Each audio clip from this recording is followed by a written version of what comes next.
গল্পের নামটা অনেক পরিচিত হলেও কাহিনী ভিন্ন, আশা করি ভালো লাগবে। এই রাফি ওঠ। আম্মু জ্বালাইতেছো কেন? কলেজ তো বন্ধ, একটু ঘুমাই না।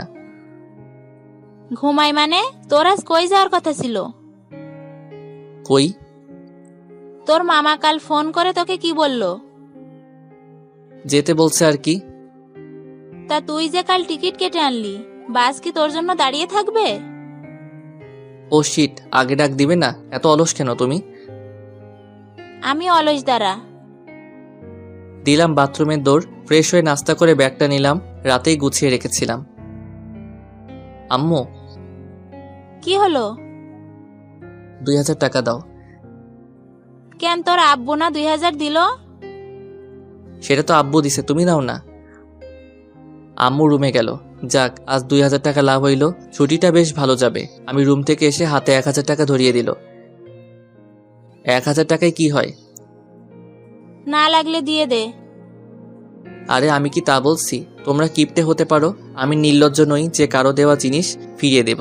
কষ্ট লাগবে না তোমার? তুমি যেমন কিপটে, তোমার ভাইটাও তেমন কিপটে।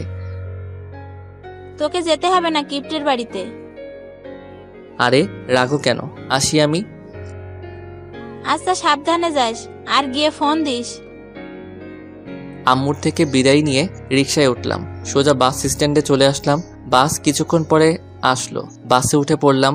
আপনাদের তো ইন্ট্রো দেওয়া হলো না। আমি রাফি, ইন্টার ফার্স্ট ইয়ারে পড়ি। বাবা মার একটি মাত্র সন্তান। আজ 3 বছর পর মামা বাড়ি যাচ্ছি। লাস্ট গেছিলাম জেএসসি পরীক্ষা দিয়ে, এবার মামা মামির জোড়াজোড়িতে যেতে হচ্ছে। অবশ্যের মধ্যে মামা মামি অনেকবার আমাদের বাসায় এসেছে। পুরো 4 ঘন্টা জার্নি করে বাস থেকে নামলাম।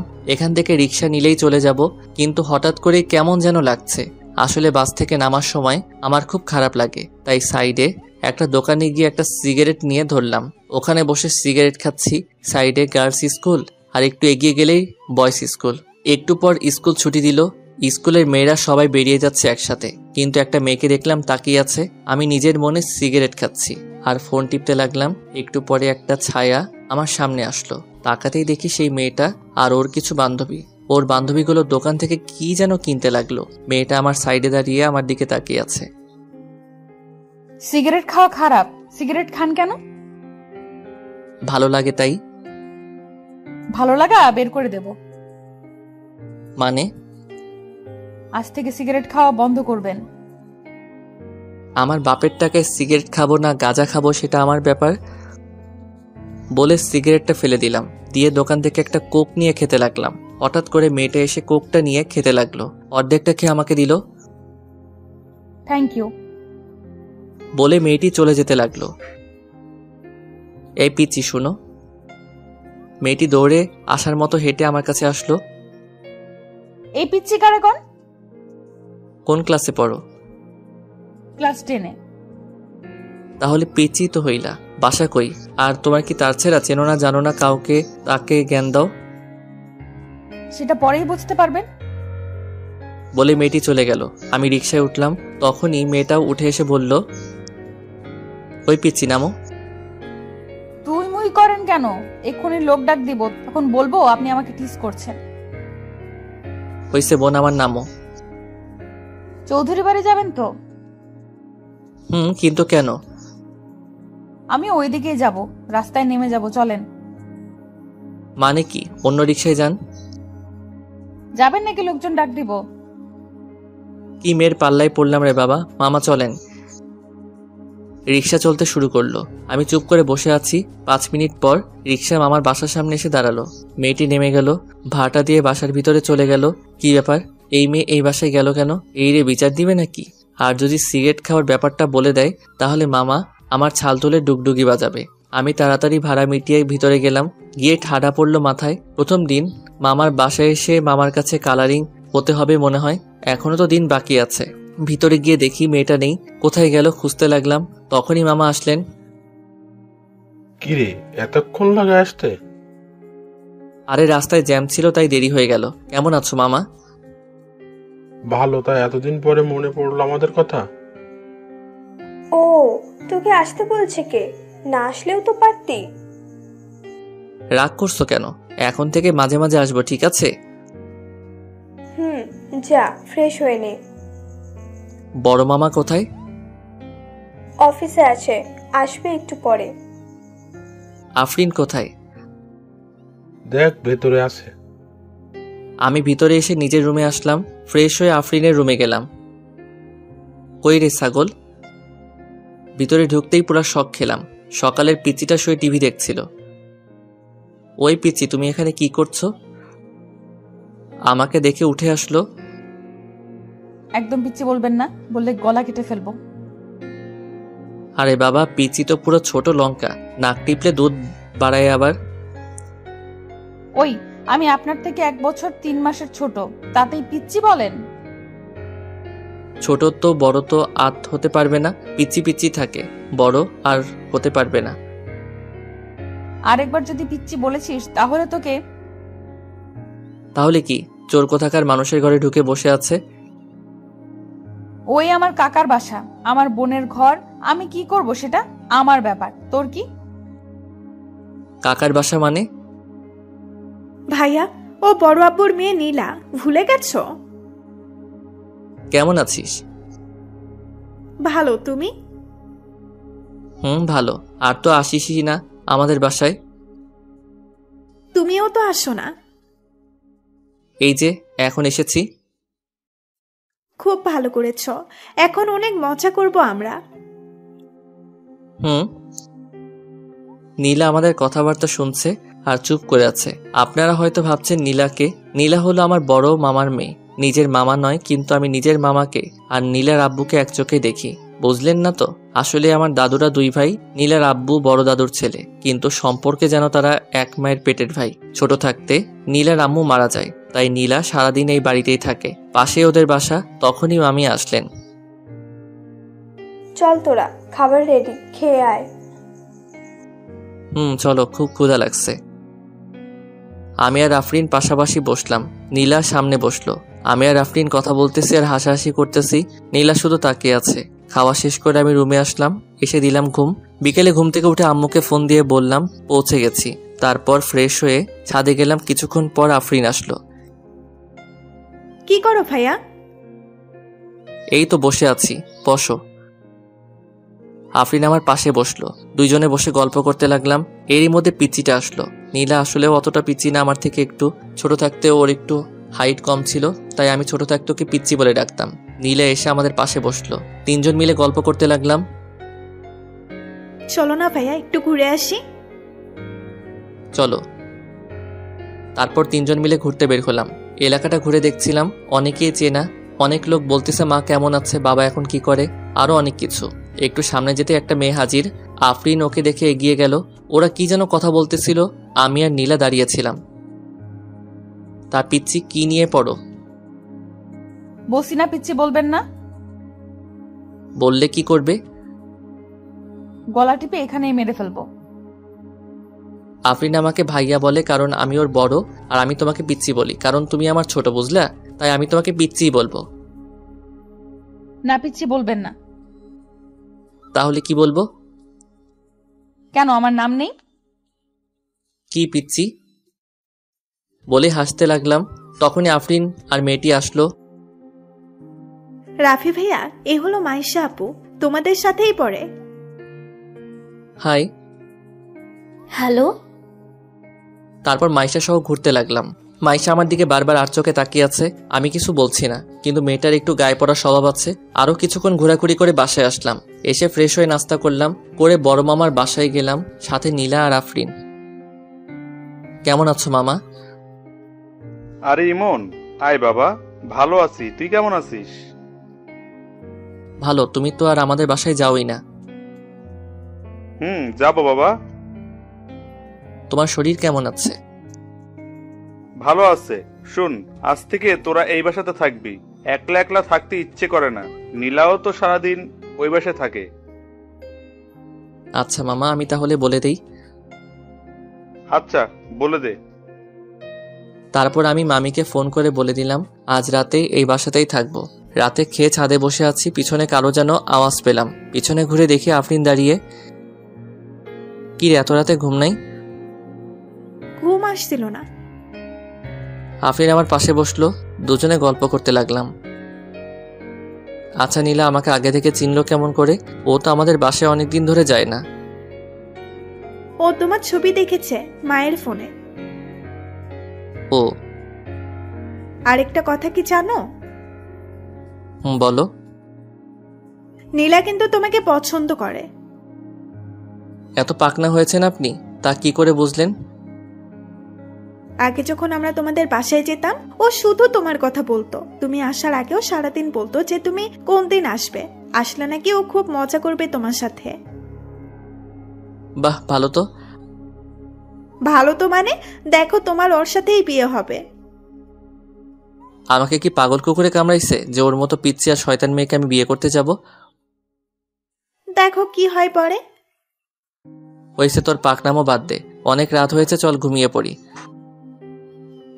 চলো। তারপর নিচে আসলাম, এসে রুমে গিয়ে ঘুমিয়ে পড়লাম। সকালে এসে নীলা ডাকছে, ওই পিচ্চি যা এখান থেকে। আগে ওঠো। পরে উঠবো, এখন না। না, এক্ষুনি ওঠো, আমাকে স্কুলে নিয়ে আসবে। পাগল নাকি? নিয়ে যাবে কিনা বলো। পারবো না। ঠিক আছে, তাহলে আমি বাবা কাকা কাকি সবাইকে বলে দিচ্ছি তুমি কি খাও। এই রে সারছে, মামা যদি জানতে পারে তাহলে আমার খবর খারাপ করে ছেড়ে দিবে। ওই দাঁড়া দাঁড়া, কে বলেছে নিয়ে যাব না? তুই আমার পিচ্চি বোন না? তোর জন্য এটুকু তো করতেই পারি। ওই পিচ্চি কে? হ্যাঁ তুই পিচ্চি, আর আমাকে বোন বলবি না, মনে রাখিস। আফরিন যেমন আমার বোন, তুই আমার বোন। আর তোকে পিচ্চি বলবো না, তুই তো আসলেই পিচ্চি। ঠিক আছে, আমি সবাইকে বলছি যে তুমি কি খাও। আরে না, আমি তো মজা করছিলাম। আর পিচ্চি বলবো না, তুই যা, রেডি হয়ে আয়। মনে থাকে যেন। নীলা চলে গেল। ধুরবাল, কি চিপাই যে পড়লাম। উঠে ফ্রেশ হয়ে রেডি হয়ে নিচে গেলাম। নিচে গিয়ে দেখি আফরিন আর নীলা রেডি। কিসে যাবি? বাইকে। আচ্ছা তোরা দাঁড়া, আমি নিয়ে আসছি। তারপর বড় মামার গ্যারেজ থেকে বাইকটা বের করলাম। বড় মামার বাইক খুব পছন্দ, তাই বাইকটা কিনেছিল, কিন্তু চালায় না। বাইকটা বের করে স্টার্ট দিলাম। অনেকদিন ধরে পড়ে থাকায় স্টার্ট দিতে একটু কষ্ট হলো। স্টার্ট দেওয়ার পর নীলা আর আফরিন উঠে বসলো। আমি বাইক চালাতে লাগলাম। নীলা একবারে জড়িয়ে ধরলো। ওই ছাগল, কি করছিস? ছাড়। ছেড়ে দিলে পড়ে যাব তো। পড়বি না, ছাড়। পারবো না ছাড়তে। দূর, মর যা তুই। বলে বাইকের গিয়ার বাড়িয়ে দিলাম। 5 মিনিটে স্কুলের সামনে আফরিন আর নীলা নেমে গেল। বাই ভাইয়া। বাই। ওরা চলে যাওয়ার পর পাশের একটা দোকানে চা খেতে লাগলাম। একটু পর নীলা স্কুলের ভিতর থেকে বেরিয়ে আসলো। এখানে কি? চা খাচ্ছি। এখানে চা খেতে লাগবে না, বাসায় গিয়ে যত ইচ্ছে খাও। তখনই একটা মেয়ে আসলো। নীলা, কে হয় এটা? তোর ভাই? দেখতে কি কিউট। কিন্তু তোমাদের ভাই, দুলা ভাই মানে আমার বর। তোর বর মানে? তোর বিয়ে হলো কবে? কাল রাতে হয়েছে। আর কিছু? এখন যা, ওর দিকে তাকাবি না। মেয়েটি কিছুই বুঝতে না পেরে চলে গেল। ওই, তুই আমাকে নিজের বর বললি কেন? আমার যা ইচ্ছে হয়েছে বলেছি। যা ভাগ সামনে থেকে, যা, তোদের স্কুলের একটা মেয়েকে পটিয়ে নিব। কতদিন আর সিঙ্গেল থাকি? কুত্তা, মেরে ফেলবো। ওই ভুলে যাস না, আমি তোর বড় হয়ে সম্মান দিয়ে চলবি, বেয়াদব মেয়ে। তোর সম্মানের গুষ্টি কিলাই। এক্ষুনি বাসায় যাবি, না হলে আমি কাকাকে এক্ষুনি গিয়ে বলে আসবো। আরে চেতিস কেন? দেখ, আমি যদি একটা গপ পাই তাহলে তোরাও একটা ভাবি পাবি। ভাব বিষয়টা একবার। কথাটা বলার পরপরই নীলা পিঠে মারতে লাগলো। কুত্তা লুচ্চা, যা এখান থেকে। না, যাব না। আজ আমি গপ পটিয়ে যাব। তখন ওই সাইডে রাখা একটা লাঠি তুলে নিল। ওটা দেখে গাড়ি স্টার্ট দিয়ে দিলাম। টান। উহ বাবা, পুরো বেঁচে গেছি।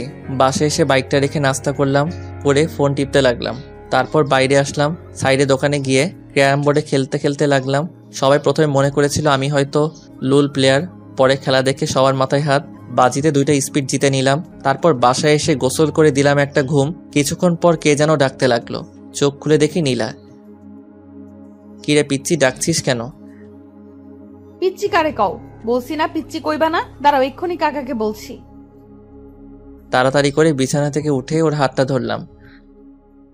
না না বোন, আমার বলিস না, যেটা চাইবি সেটাই দিব। আবার বোন? আজ আর থামবো না। বলেই নীলা মামাকে ডাকতে লাগলো। আমি গিয়ে ওর মুখটা চেপে ধরলাম। ওই চিল্লাস কেন? আর পিচ্ছি কইবা? না, যা আর কইব না।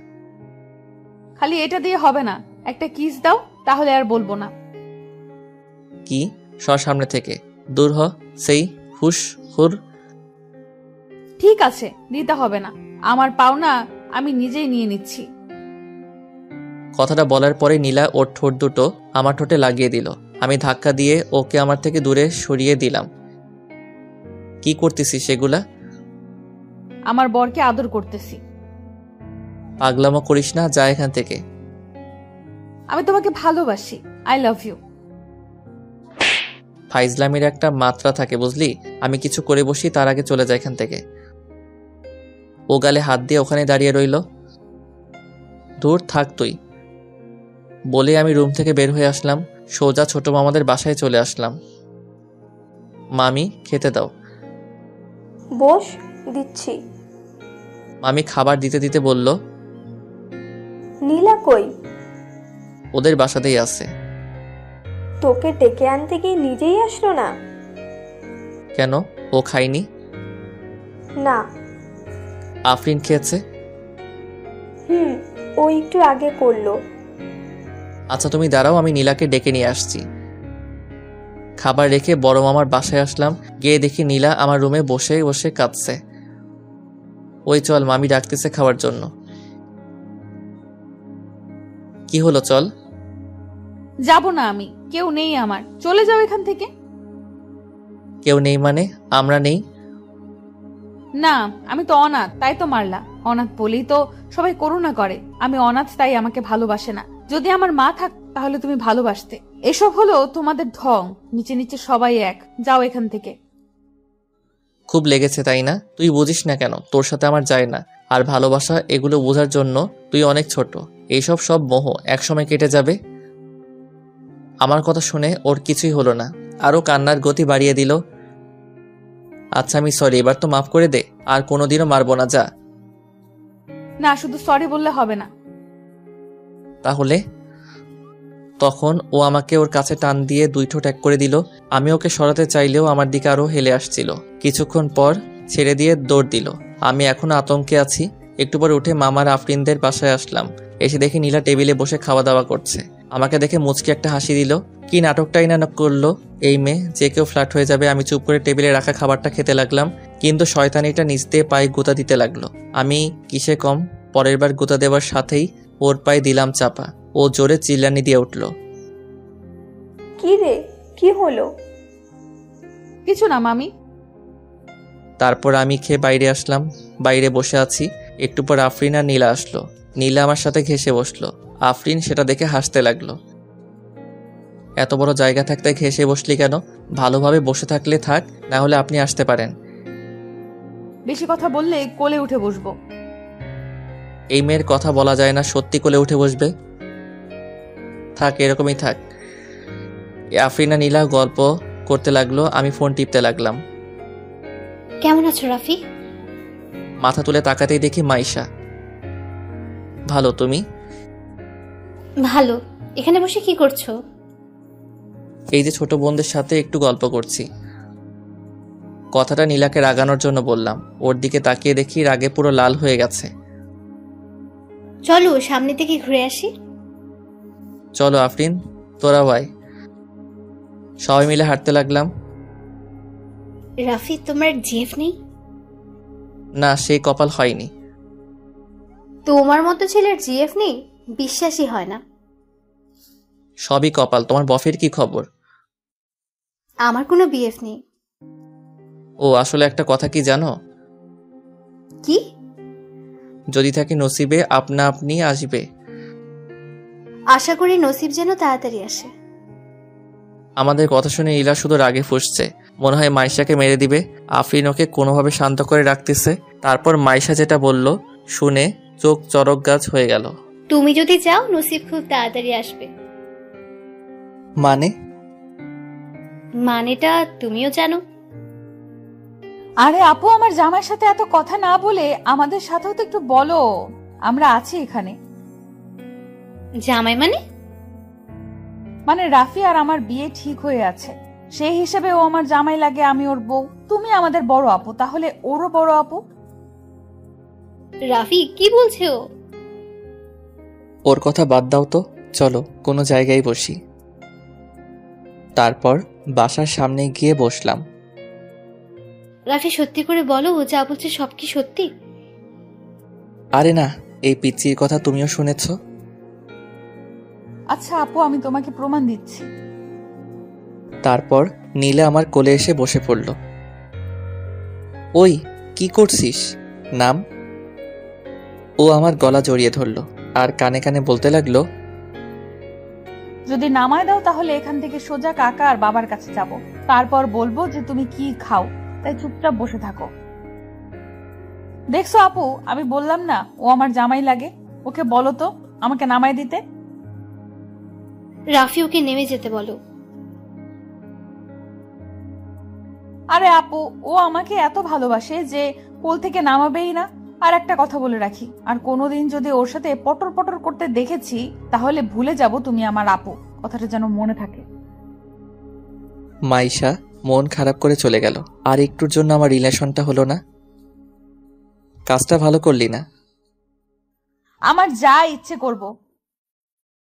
এখন তো নেমে যা, লোকে দেখছে। দেখুক আমি আমার জামাইয়ের কোলে বসে আছি, কার কি। এই জামাই জামাই করিস কেন এত? আমি কোন দিন তোর জামাই হলাম? হওনি, হইতে কতদিন। তোর জামাই হওয়ার থেকে বিষ খাবো। এখন ওঠ, ভারী লাগতেছে, পা ব্যথা লেগে গেল তোর ওজনের জন্য। সেটা দেখাই যাবে। আর আমি মোটা হইলে মাইসে আটার বস্তা। আমার মতো কয়টা মেয়ে আছে এই এলাকায়, দেখাতে পারলে ছেড়ে দিব, যাও। আরে বাপ ভেবে মাটিতে পা পড়ে না। আসলে তোর মতো নুল্লু, ঝগড়াটে, শয়তানি, চিপকু, আটার বস্তা টাইপের মেয়ে একটাও নাই এই এলাকায়। ও তাই? আমি চিপকো? দেখি এবার কে নামায় আমাকে এখান থেকে। এরকম করিস না, আমার পা খুব ব্যথা করছে। ও কি যেন ভাবলো, তারপর লাগে একটা পাপ্পি দিয়ে আফরিনকে নিয়ে ভিতরে চলে গেল। আমি বাসায় ঢুকতেই মামি ডাকলো। মামি বলো। কালকে আমার ভাইয়ের মেয়ের বিয়ে, আমি তো যেতে পারবো না, তুই, আফরিন আর নীলা যাবি। না মামি, ওরা যাক, আমি যাব না, ওদের পাঠিয়ে দাও। আমি ওদের একা ছাড়তে পারবো না, তুইও সাথে যা। কি আর করার, রাতে খেয়ে ঘুমিয়ে পড়লাম। সকালে ঘুম থেকে উঠে ফ্রেশ হয়ে নাস্তা করে বাইরে গেলাম, একটা সিগারেট ধরিয়ে ক্যারাম বোর্ড খেললাম। দুপুরে বাসায় এসে গোসল করে খেয়ে একটা ঘুম দিলাম। বিকেলে কে যেন ধাক্কা দিতে লাগলো, চোখ খুলে দেখি নীলা। কি হয়েছে? ওঠো, বিয়ে বাড়িতে যেতে হবে তো। পরে উঠবো, যা। ঠিক আছে, তাহলে আমিও শুয়ে পড়ি। নীলা আমার সাইডে শুয়ে পড়লো, আমি লাফ দিয়ে উঠে পড়লাম। পুরো বেয়াদব মেয়ে তো। তো লজ্জা বলতে কিছু নেই। তাড়াতাড়ি নিচে আসো, না হলে কতটা নির্লজ্জ এসে দেখিয়ে দেব। ফ্রেশ হয়ে নিচে আসলাম। একটু পর নীলা আসলো। নীলাকে দেখতে অপূর্ব সুন্দর লাগছিল। সাদা ড্রেস, কপালে কালো টিপ, কোকড়ানো খোলা চুলগুলো ওর দেখতে যেন পরি। নীলাকে কোনোদিন ঠোঁটে লিপস্টিক দিতে দেখিনি। ওর ঠোঁটগুলো কেন জানি এমনিতেই গোলাপি কালার। ভাইয়া কি দেখছো? আফরিনের কথাই ঘোর কাটল। কিছু না, তোকে দেখতে খুব সুন্দর লাগছে, যেন পরি। Thank you. আর আমাকে? তোকেও চল, এবার যাওয়া যাক। তিনজনে বেরিয়ে পড়লাম। বড় মামার গাড়ি নিয়ে, ড্রাইভার নিয়ে যাচ্ছি। আমাদের নামিয়ে দিয়ে আবার চলে আসবে। নীলা আর আফরিন পিছনে বসলো, আমি ড্রাইভারের পাশের সিটে। মামির ভাইয়ের বাড়ি মাত্র 2 ঘন্টা। সন্ধ্যা লাগতে লাগতে পৌঁছে গেলাম। ভিতরে ঢুকতেই ঠাডা পড়ল মাথায়। নীলা আমার হাতটা টান দিয়ে কাছে নিল, যেন দেখে মনে হচ্ছে বড় বউ। বিয়ে বাড়িতে গিয়ে দেখলাম চারিদিক পরীরা চিনিমিনি খেলতেছে। তখনই নীলা আমার হাতটা চেপে ধরল। ওই হাত ছাড় বোন আমার। আর একবার বোন বললে এখানেই কিস করব। থাক, সেটা দরকার নেই, অনেক হয়েছে, মাফ কর আমায়। এই তো ভালো বুঝেছো, আর কোনো মেয়ের দিকে তাকাবে না। আমি কোনো কথা না বলে হাঁটতে লাগলাম। ভিতরে গিয়ে আফরিনের মামা মামির সাথে দেখা করলাম। তারপর আফরিনের সাথে বউকে দেখতে গেলাম। আফরিনের মামাতো বোনের নাম রিয়া। রিয়া আপুর সাথে কথা বলতে লাগলাম। একটু পরে একটা মেয়ে রুমে আসলো, দেখতে বেশ সুন্দরী। এটাকে পটাতে পারলে মন্দ হবে না। মেয়েটি এসে রিয়া আপু আর আফরিনের সাথে কথা বলতে লাগলো। আফরিন, এটা কে? আমার খালাতো ভাই। ও হাই, আমি রিয়া। রাফি। তারপর ওর সাথে অনেক কথা বললাম। এদিকে নীলা শুধু তাকিয়ে আছে, বলতেও পারছে না আবার সইতেও পারছে না। তারপর রাতে খেয়ে ঘুমিয়ে পড়লাম। কাল বিয়ে। সকালে ঘুম থেকে উঠে অনুভব করলাম কে যেন পাশে শুয়ে আমার দিকে চেয়ে আছে। চোখ খুলতেই দেখি নীলা। তুই এখানে? কেন আসা যাবে না? আমি কি বলছি আসা যাবে না? কিন্তু এভাবে শুয়ে আছিস কেন? দূরে সরে যা। কেন, কাছে আসলে কি হবে? ভালো হবে না কিন্তু। কি ভালো হবে না দেখি? আগে দূরে সরে যা আর কাছে আসবি না।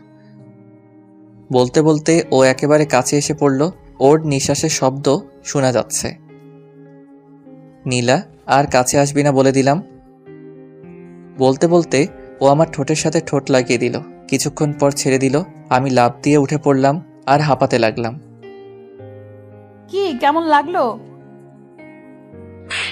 তুই না মেয়ে, এতটা নির্লজ্জ হতে পারলি? ছি, ভেবেছিলাম তোকে কিছু না বলি, তাহলে আস্তে আস্তে ঠিক হয়ে যাবি। কিন্তু দিন দিন তোর পাগলামি বেড়েই চলেছে। আর যদি তোকে আমার সামনে না দেখি, চলে যা এখান থেকে। নীলা কাঁদতে কাঁদতে উঠে চলে গেল। এই রে, বেশি করে ফেললাম মনে হয়। আসলে নীলাকেও আমার ভালো লাগে, কিন্তু বড় মামা আমাকে অনেক বিশ্বাস করে, আর তার বিশ্বাস ভাঙতে আমি পারবো না। তাই ওর থেকে দূরে সরে আসা। তারপর ফ্রেশ হয়ে নিচে আসলাম। রিয়া আর আফরিন বসে আছে। নীলাকে দেখতে পেলাম না। আমি গিয়ে ওদের সাথে নাস্তা করতে লাগলাম। আফরিন, নীলা নাস্তা করবে না। না আপুর কিচে হলো, একটু আগে রুমে গিয়ে দরজা বন্ধ করে বসে আছে। আচ্ছা তুই দাঁড়া, আমি দেখছি। আমার প্লেটটা নিয়ে নীলাদের রুমের সামনে গেলাম। নীলা, দরজা খোল। দেখ নীলা, মেজাজ খারাপ করাস না আমার। দরজা খোল। এমনিতেই সকালে থেকে কিছু খাইনি। সবাই মেজাজ খারাপ করতে পারে, শুধু আমি পারি না। দরজাটা খুলতে বলছি তো। ও দরজাটা খুলে দিয়ে আবার বিছানায় গিয়ে শুয়ে পড়ল। কি হলো, শুয়ে পড়লি কেন? খাবি না? না, খিদে নেই আমার। খিদে নেই না রাগ করে খাবি না? খিদে নেই আমার। আচ্ছা থাক তাহলে, আমি আফরিন আর রিয়া খেয়ে ঘুরে আসি। জানিস রিয়া, মেয়েটা দেখতে কি কিউট, তোর থেকেও বেশি। আমি ভাবতেছি ওকেই বিয়েটা করে ফেলবো। ভেবেছিলাম আমার কথা শুনে নীলা রাগ করে ঝগড়া করতে আসবে, কিন্তু তার উল্টা হয়ে গেল। ও আরো জোরে কাঁদতে লাগলো। আরে আরে, কান্না করছিস কেন? আমি তো মজা করছিলাম। কান্না করেই যাচ্ছে। ওইসে, কান্না করিস না, খেয়ে নে। না, খাবো না বললাম। নো। এইদিকে তাকা। আমি ওর বিছানার পাশে বসলাম। বললাম না খাবো না। ওকে টেনে তুললাম, কিন্তু ও আবার জোর করে শুয়ে পড়ল। ধুর, আবার ওকে টেনে তুললাম। বললাম না খাবো না। চুপচাপ খেয়ে নে। ও ফুপিয়ে ফুপিয়ে কাঁদতে লাগলো। নে, হাঁ কর। কান্না করেই যাচ্ছে। খাবি না আর একটা দিব? ও চুপচাপ খেতে লাগলো। কান্নাটাও কমে গেছে। লেগেছে না খুব? না। ওই স্যার, কান্না করতে লাগবে না, সরি। ও আমাকে জড়িয়ে ধরল। কি হলো? কিছু না। তারপর নিচে গেলাম। একটু পর আফরিনকে বললাম নীলাকে ডাক দিতে। ও গিয়ে নীলাকে ডেকে নিয়ে আসলো। সবাই মিলে একটু ঘোরাঘুরি করলাম, কিন্তু নীলা চুপচাপ ছিল। বাসায় এসে গোসল করে বিয়ের কাজ করতে লাগলাম। নীলা রুমে গিয়ে আর বের হয়নি। সন্ধ্যায় বরপক্ষ আসলো। আমি গিয়ে রেডি হয়ে নিচে আসলাম। একটু পর আফরিন আসলো। কেমন লাগছে ভাইয়া? ভালো। তিনি কোথায়? আসবে না? কেন? জানি না, সকাল থেকে মন খারাপ করে বসে আছে। গিয়ে বল ভাইয়া তাড়াতাড়ি রেডি হয়ে আসতে বলল, না হলে একটু পর ভাইয়া উপর এসে জোর করে নিচে নিয়ে আসবে। আচ্ছা।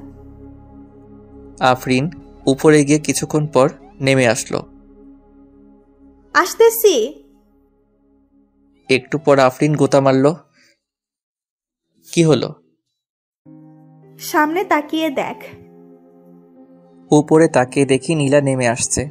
সবার চোখ তার দিকে। সব ছেলেগুলো হা হয়ে গেছে। সবার তাকিয়ে থাকা দেখে নীলা বেশ লজ্জা পেল। মনে হলো আজ রিয়াপুর বিয়ে না, নীলার বিয়ে। নীল শাড়ি, কপালে টিপ, খোলা চুল, কানে ঝুমকো, জাস্ট অসাধারণ লাগছে। নীলা আমার পাশে এসে দাঁড়িয়ে গেল। হয়তো জানতে চাচ্ছে কেমন লাগছে ওকে। আমার দিকে তাকিয়ে আছে। খুব সুন্দর লাগছে, একদম পরীর মতো। ওর দিকে তাকিয়ে আমার কথা শুনে নীলা মাথা নিচু করে মুচকি হাসতে লাগলো। এরই মধ্যে ফিয়া চলে আসলো। তোমাকে অনেক হ্যান্ডসাম লাগছে। কথাটা শুনে নীলার দিকে তাকালাম। ওর আগে লাল হয়ে গেছে। থ্যাঙ্কস, তোমাকে অনেক সুন্দর লাগছে। আসলে রাফি, তোমাকে একটা কথা বলার ছিল। বলো। এখানে? সমস্যা নেই, তুমি বলো। আসলে যেদিন তোমাকে দেখেছি সেদিন আমি তোমাকে ভালোবেসে ফেলেছি। আমি তোমাকে ভালোবাসি রাফি। I love you. বলার সাথে ও আমাকে জড়িয়ে ধরলো। আমি এখনো আতঙ্কে আছি, কি করব বুঝতে পারছি না। নীলার দিকে তাকাতেই ও দৌড়ে কোথায় যেন চলে গেল। আমি ফিয়াকে নিজের থেকে ছাড়িয়ে নিলাম। দেখো ফিয়া, এটা কোনোভাবেই সম্ভব না। আমি নীলাকে ভালোবাসি, আর আজীবন ওকেই ভালোবেসে যাব। আমি নীলাকে কখন যে ভালোবেসে ফেলেছি তা আমি নিজেই জানি না, কিন্তু ওর চোখের জল আর ওর থেকে দূরে থাকা আর ভালো লাগে না। আশা করি তুমি বুঝবে। বলেই নীলাকে খুঁজতে লাগলাম। পুরো বাড়ি খুঁজে কোথাও পেলাম না নীলাকে। ছাদে গেলাম। গিয়ে ছাদের কোনায় কে যেন কাঁদছে। কোনায় গিয়ে দেখি নীলা মাথা নিচু করে বসে আছে। আমি ওর পাশে গিয়ে বসে পড়লাম। কি হলো, কান্না করতেছিস কেন? কি হলো বলবি তো? কিছু না, তুই যা এখান থেকে। নিজের হবু জামাইকে কেউ তুই তোকারি করে? তুই আমার জামাই হতে যাবি কেন? তুই ওই ফিয়ার কাছে যা, কুত্তা। ভুল হয়ে গেছে, আর হবে না। বলেই ওর কাঁধে হাত দিলাম, কিন্তু ঝটকা দিয়ে সরিয়ে দিল। ও কান্না করেই যাচ্ছে। যত ইচ্ছে কান্না কর, আমি এখানে বসে থাকলাম। ও কান্না করতে থাকলো। একটু কান্না কিছুটা কমে গেল। দুজনে ছাদের কোনায় বসে মেঘলা আকাশটা দেখতে লাগলাম। হঠাৎ করে বৃষ্টি পড়তে শুরু করলো। নীলা উঠে চলে যেতে লাগলো। আমি ওকে টান দিয়ে বুকের মধ্যে নিয়ে নিলাম। ও ছাড়ার জন্য ছটফট করতে লাগলো। আমি আরো শক্ত করে জড়িয়ে ধরলাম। I love you. আমি তোকে ভালোবাসি না। ঠিক আছে, লাগবে না তোর ভালোবাসা, আমি একাই তোকে ভালোবাসবো। ওকে আরো কাছে টেনে নিলাম। ছাড় আমাকে। না, ছাড়বো না। কি করবি? ছাড় কুত্তা, না হলে মেরে ফেলবো তোকে। আগে নিজে তো বেঁচে দেখা। ও ছটফট করতে লাগলো। এক শর্তে ছাড়তে পারি। একটা কিস দে, তাহলে ছেড়ে দিব। পারবো না। আমি নিজেই নিয়ে নিচ্ছি। নীলা নিজেকে ছাড়ানোর চেষ্টা করতে লাগলো। এক সময় নিজেকে ছাড়িয়ে চলে যেতে লাগলো। আমি হাত ধরে টান দিলাম। আমি দেয়ালের সাথে মাথা দিয়ে বসে আছি। নীলা আমার উপরে।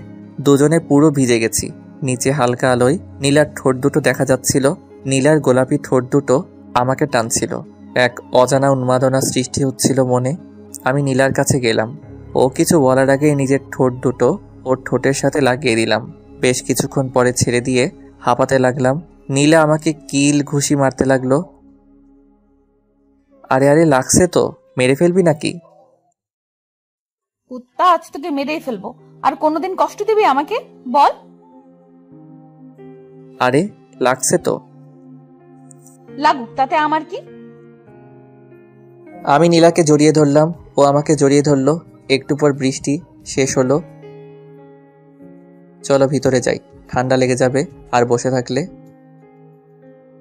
আর একটু থাকি না। না চলো। নীলা আর আমি নিচে নেমে আসলাম, ফ্রেশ হয়ে নিচে গেলাম। একটু পর বউ চলে গেল, সবাই কান্নাকাটি করতে লাগলো। পরের দিন সবাই বরের বাসায় গেলাম, কিন্তু সেখানে গিয়ে ফিয়া আমার পিছন ছাড়তেছে না। মেয়েটার খুব গায়ে পড়া স্বভাব, নীলার চোখ এড়ায়নি, ব্যাপারটা খুব রেগে আছে। সন্ধ্যায় আমরা আফরিনের মামার বাসায় আসলাম। রাতে নীলা কথা বলেনি। সকালে ঘুম থেকে উঠে ফ্রেশ হয়ে সবকিছু গুছিয়ে নিলাম, কারণ আজ আমার বাসায় যাব। একটু পর ফিয়া আসলো রুমে, এসে আমাকে জড়িয়ে ধরল। কি করছো? ওকে ছাড়িয়ে নিয়ে, আমি তোমাকে ভালোবাসি রাফি, তুমি কেন বুঝছো না? I love. আমি মারিনি, নীলা মেরেছে। বেয়াদব মেয়ে, লজ্জা করে না তোর? এতদিন তোদের বাসায় ছিলাম দেখে কিছু বলিনি, এত গায়ে পড়া স্বভাব কেন তোর? আর তুই, তোকে আমি বাসায় গিয়ে দেখে নিব। বলেই নীলা চলে গেল। ফিয়াও গালে হাত দিয়ে চলে গেল। আমি রেডি হয়ে নিচে আসলাম। আফরিন আর নীলাও নিচে দাঁড়িয়ে আছে। সবার কাছ থেকে বিদায় নিয়ে আসলাম। বাসে উঠলাম, আমি একটা সিটে আর নীলা আর আফরিন আরেকটায়। সারা রাস্তা নীলা কিছু বলেনি, শুধু রাগী লোকে তাকিয়েছিল, মনে হয় খেয়ে ফেলবে। 2 ঘন্টা জার্নি শেষে মামার বাসায় আসলাম। আমি বাইরে ভাড়া দিচ্ছিলাম, তখনই ভিতরে কিছু ভাঙচুরের শব্দ পেলাম। আমি দৌড়ে ভিতরে গিয়ে দেখি নীলা সবকিছু ভাঙতেছে। ওই পাগলি হয়ে গেলি নাকি? আমাকে দেখে ফুলদানি ছুঁড়ে মারলো। সাইড হয়ে গেলাম, না হলে মাথা ফেটে যেত। সবাই ওকে আটকানোর চেষ্টা করছিল। আরে বলবি তো কি হয়েছে? আমি বিয়ে করব। ওর কথা শুনে সবাই পুরা শক খেলো।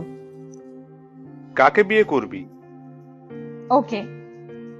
ও এই ব্যাপার, আমি তো ভেবেই নিয়েছিলাম রাফির সাথে তোর বিয়ে দিব।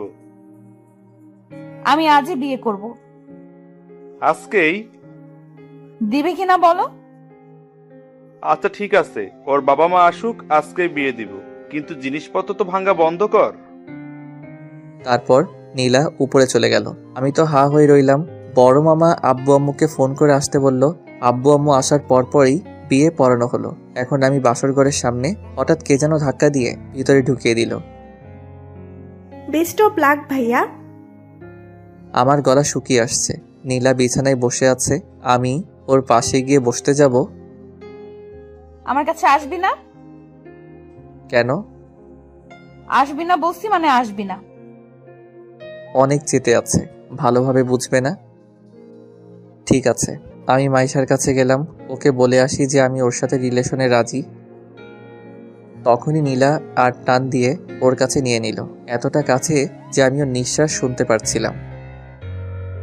আর কোনোদিন যাতে অন্য মেয়ের দিকে তাকানো না দেখি, মনে থাকে যেন। আমি মাথা নাড়িয়ে হ্যাঁ বলালাম। নীলা আর কিছু বলার আগে ঠোঁটের সাথে ঠোঁট মিলিয়ে দিলাম। বেশ কিছুক্ষণ পর ছেড়ে দিয়ে পাশে শুয়ে হাঁপাতে লাগলাম। আজ আমার জীবনের সবচেয়ে আনন্দের দিন, কারণ আমি আমার ভালোবাসার মানুষটাকে কাছে পেয়েছি। এবার ঘুমাও। নীলা আমাকে জড়িয়ে ধরে ঘুমিয়ে পড়ল। আমি ওকে জড়িয়ে ধরে ঘুমের দেশে পাড়ি জমালাম।